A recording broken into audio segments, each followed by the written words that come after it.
बड़बड़ाती जिठानी। सिम्मी की शादी एक जॉइंट फैमिली में होती है जहां उसके पति राकेश के चाचा चाची भी साथ रहते थे। उनकी बहू मेघा सिम्मी की जिठानी लगती थी। अरे मेघा, राकेश आ गया है, उसका खाना लगा दे बेटा। हाँ माँ, बस वो चेंज कर ले, मैं खाना लगा दूंगी। सबके कमरे में जाने के बाद सिम्मी और राकेश साथ खाना खाते हैं, जिसे देखकर मेघा को जलन होने लगती है। अरे सिम्मी, हमारे घर में पति के साथ खाना खाने का रिवाज नहीं है, तुम्हें राकेश ने बताया नहीं क्या? सिम्मी मुस्कुराकर वहां से चली जाती है कि मेघा सिम्मी की सास के पास जाती है। अरे चाची जी, राकेश भैया तो सीधे हैं, कछु नहीं बोलते, कछु नहीं समझते, लेकिन आप तो सयानी है ना। अब देखिए, साथ बैठकर खाती है भैया के, कुछ झूठा मीठा उसका भैया के पेट में चला जाए तो सिम्मी को तो पाप लगेगा ना, पाप। सिम्मी मेघा की बात सुन लेती है लेकिन कुछ नहीं बोलती। अगले दिन, सिम्मी, मैं मुंबई जा रहा हूँ, तुमको चलना है तो साथ चलो। मेघा राकेश की बात सुनती है और सीधे सिम्मी की सास के पास जाती है। अरे चाची, अरे चाची। अरे मेघा, क्या हो गया? बहुत परेशान लग रही है, सब ठीक तो है ना? अरे नहीं ना चाची, कैसा ठीक है? राकेश भैया मुंबई जा रहे हैं, आप तो जानती हैं कितने सीधे हैं, इतनी दूर जा रहे हैं, कहीं कुछ हो न जाए। अरे नहीं नहीं, मैं नहीं जाने दूंगी उसे। अरे सिम्मी, पता चला है कि राकेश मुंबई जा रहा है। ना बेटा ना, वो नहीं जा सकता।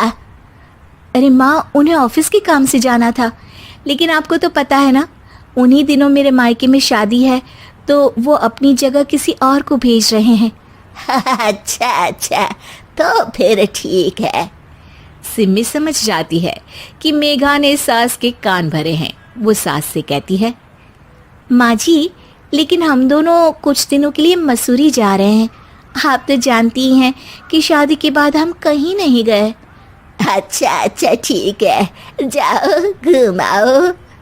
सास वहां से चली जाती है। सिम्मी अपने कमरे में कपड़े पैक कर रही होती है कि तभी मेघा आ जाती है। अरे गर्मी में सर्दी के कपड़े काहे पैक कर रही हो? सिम्मी को मेघा पर नाराजगी तो होती है, लेकिन फिर भी वो कुछ नहीं बोलती। दरअसल मैं और राकेश हनीमून के लिए मसूरी जा रहे हैं ना। का हनीमून? हाँ हाँ, हनीमून। क्यों? हनीमून के लिए तो पति पत्नी ही जाते हैं ना, तो मैं और राकेश जा रहे हैं। मेघा भागकर सिम्मी की सास के पास जाती है। अरे चाची, सच में तुम लोगों जितना सीधा परिवार तो मैंने देखा ही नहीं है। अरे अकेले भेजोगे दोनों को? मैं और सुरेश तो कभी अकेले नहीं गए। हाँ भाई, हम तो परिवार में ही अच्छे, बड़ों के बीच, ऊपर से खर्चे है भगवान।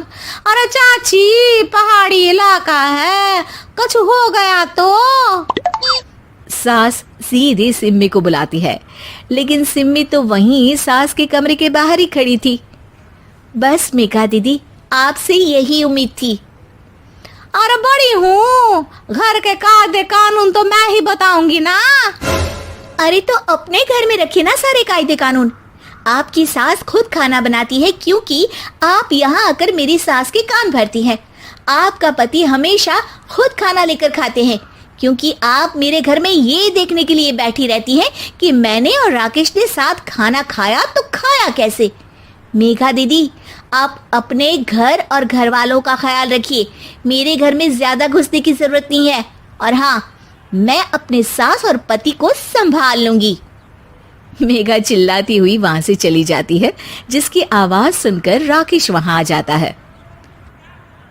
सिम्मी, मैंने तो तुम्हें पहले ही अपने घर का माहौल बता दिया था। हाँ राकेश, तुम्हारे घर का माहौल बहुत अच्छा है, लेकिन बाहर से कुछ लोग आकर इसे खराब करना चाहते हैं, जो मैं नहीं होने दूंगी। सास सिम्मी की बात सुनकर कमरे में चली जाती है। सिमी और राकेश घूमने जाते हैं और जब वापस आते हैं तो दरवाजे में मेघा और उसके पति खड़े होते हैं, वो भी सामान लेकर।